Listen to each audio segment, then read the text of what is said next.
CM Punk, il est fade.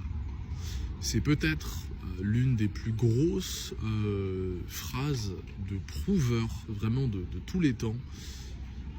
Genre Punk en mode il est plus aussi intéressant, il est plus aussi piquant.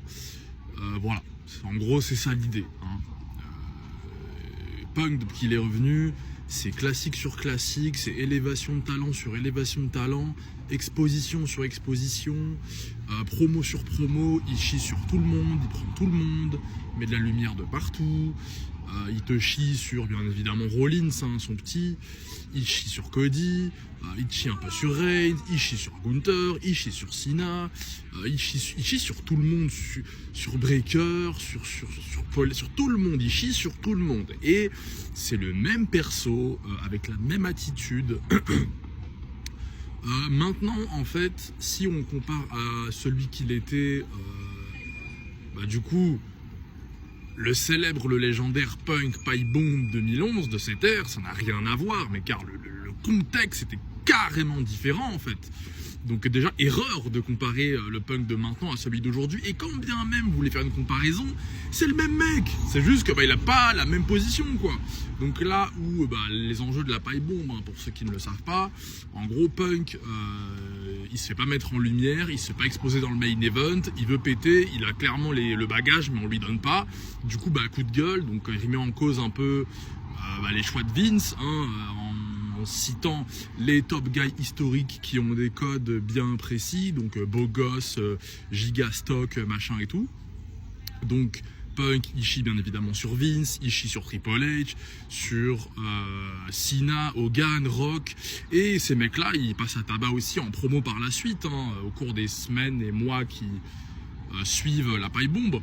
Donc t'as Punk qui chie sur Cena, t'as Punk qui éteint Rock, il éteint Triple H, il éteint Vince. Bon, il y a Diesel aussi dans le tas, mais il éteint tout le monde. Et en gros, c'est une époque où en fait, le main event de la WWE, en fait, il a beaucoup de mal à se renouveler car il y a beaucoup de stars qui se barrent en même temps.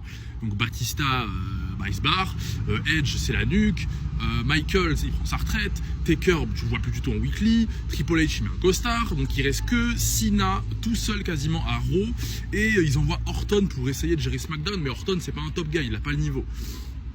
Donc, en fait, t'as Punk. Et du coup, Punk Pipe Bomb, il voit que le mec, les gens accrochent, perso de malade, qui ressemble d'ailleurs énormément beaucoup à Stone Cold de l'époque, le mec un peu qui s'en bat les couilles, coup de gueule, machin et tout. Et du coup, Punk, c'est vraiment le seul, quasiment, historiquement, qui a réussi à arracher un booking du main event à Vince directement, quoi. Et en fait, à l'époque, il n'avait pas d'autre choix que de laisser Punk les emmener parce que c'était le mec qui faisait le plus de boucans. Et ce bâtard, il avait carte blanche. Donc il éteignait tout le monde au mic, il pouvait dire ce qu'il voulait quasiment. C'était venimeux comme pas possible. Mais c'était surtout une époque où en fait, il y avait besoin d'un mec qui fasse du boucan pour ramener des sous à la maison, quoi. Et c'était l'un des seuls qui pouvait le faire, à côté de Cena, en fait. Donc c'était une époque où il y avait un cruel manque de star power et surtout de puissants main eventers pouvant porter la compagnie, quoi.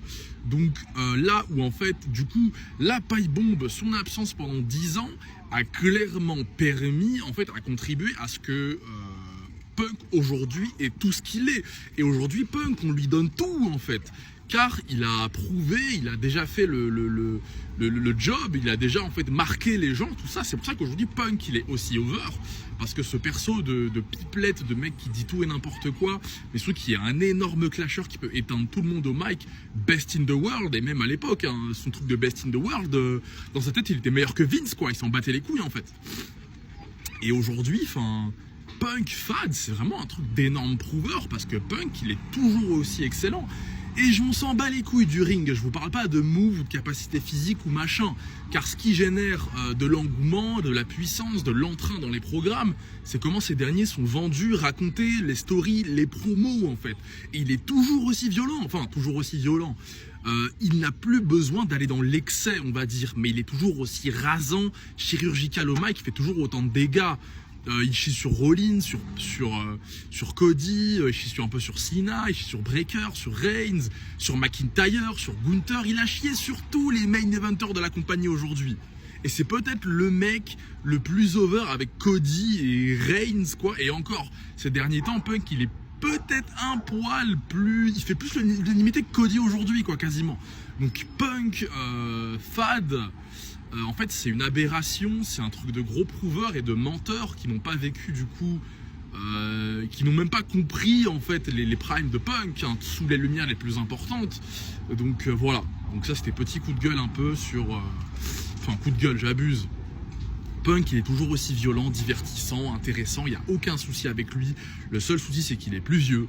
Du coup dans le ring, bah forcément ça se voit plus. Mais il a toujours la même attitude.